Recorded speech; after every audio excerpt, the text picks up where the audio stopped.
everyone, welcome to Miss O'Kelly's Cooking Show. Today we're going to cover how to properly measure ingredients. Before you can measure ingredients, you need to know the names of measuring equipment. So up first, we have measuring cups.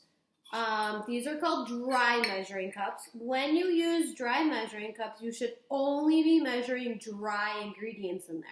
Dry ingredients could be brown sugar, flour, normal sugar. It could be cereal if you're making cereal, Rice Krispie treats. But you should only be measuring dry ingredients in a dry measuring cup. Up next, we have a liquid measuring cup.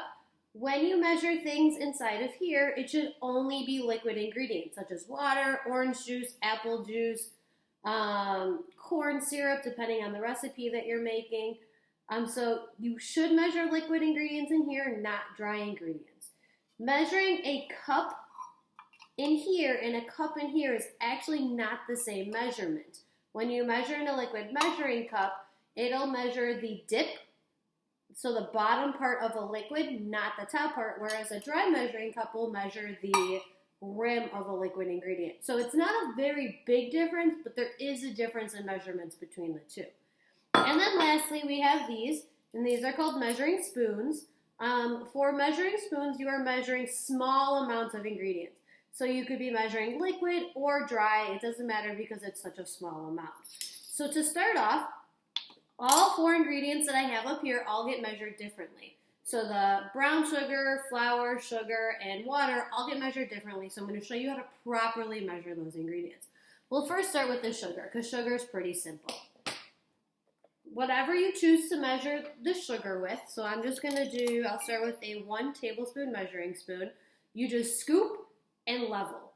At school, we would use a straight edge spatula for leveling. I actually don't have a straight edge spatula at home, so I'm going to use the back of a knife because it's flat. So when you measure sugar, you literally just scoop it and level it. Pretty simple. Scoop and level it off. It's the same thing if you're doing it in a dry measuring cup, if you need a bigger amount. You scoop it and just level off all of the extra. So sugar is super, super simple. Scoop and level. All right, up next we will measure, let's do brown sugar because everybody loves brown sugar. When you measure brown sugar, the big difference is you have to pack it. You want to pack it in. So you're going to grab a little bit of brown sugar. You can pack it up against the side. You can pack, if you would like, up against the side. Grab whatever you're going to level it with, pack it again, and then level it off. You will always know if you measured brown sugar correctly because when it comes out of the container, it should hold the shape of whatever you measured it in. If it crumbles and falls apart, that means you did not measure the brown sugar correctly. And so the same thing applies if you use a dry measuring cup. You just grab some, pack it, push it up against the side, grab your leveling utensil, pack it, level it off, and then let's see if it maintains the shape. It does. Looks like a piece of my sand castle, so then you know you measured it correctly. All right, our next ingredient we're going to measure is flour. Flour gets measured differently, and most people don't realize that you're supposed to measure flour this way. Flour is soft and fluffy, and when you measure it, it has to stay light and fluffy, so you don't want to pack in your flour. So when you measure flour, what you don't do is you don't take a dry measuring cup and you don't just scoop it in. When you scoop it, you have now packed it, and you're probably going to have more flour than you're supposed to in your recipe. So the trick with flour is you have to spoon it. So you want to spoon it in, fill in all the empty spaces.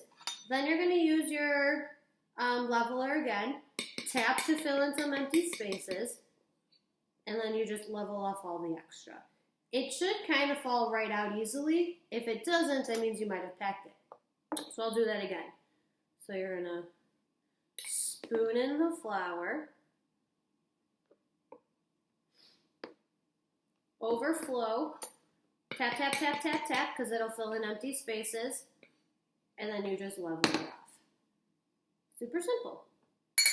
So big thing with flour is you want to spoon and then level. And then lastly, we have our liquid ingredient. Take that out. And lastly, we have our liquid ingredient. And we're just going to measure water, so I can show you how to measure with a liquid measuring cup. The most important thing with the liquid measuring cup is you have it on a flat, sturdy surface, and then you have to get down at eye level to look at it to make sure it's the right measurement. So I'm going to pour only about half a cup. There we go. We're at half a cup. You don't want to hold it up in the air because if you hold it up in the air, you might be tilting it one way or another and not actually getting an exact measurement. So, to recap, sugar, scoop, level. Brown sugar, pack, level. Flour, spoon, spoon, spoon, tap, tap, tap, level. And then when you're measuring a liquid in a liquid measuring cup, flat, sturdy surface, squat, eye level, and pour. And there you go. That's how you measure the top 4 ingredients needed for baking.